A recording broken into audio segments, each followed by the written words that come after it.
Benvenuti viaggiatori, io sono Fleur de Lis e questo è il mondo delle fate. Oggi insieme realizzeremo 2 decorazioni con la gomma eva glitterata.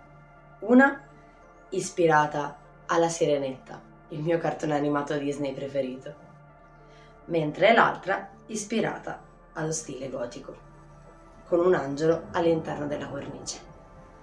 A fine video vi racconterò di come è nata l'ispirazione per questo bellissimo progetto creativo e adesso iniziamo il nostro viaggio.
l'ispirazione di oggi mi è venuta in mente mentre cercavo delle immagini da stampare per realizzare un regalo per un mio amico.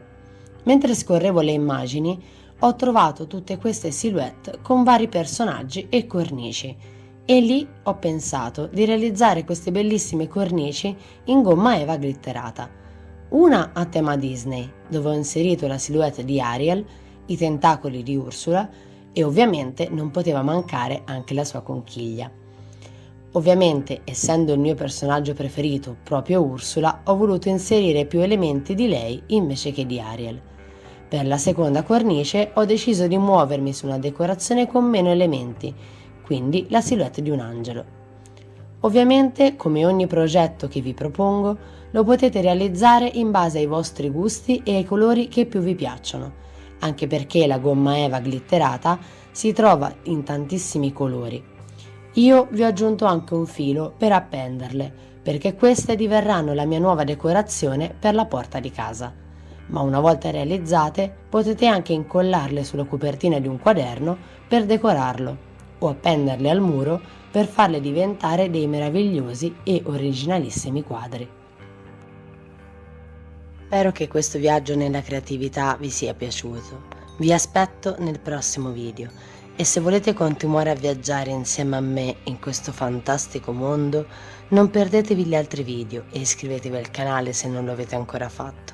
E se volete contattarmi per delle informazioni o chiacchierare con me, vi lascio tutti i link in descrizione. Ci vediamo nel prossimo viaggio.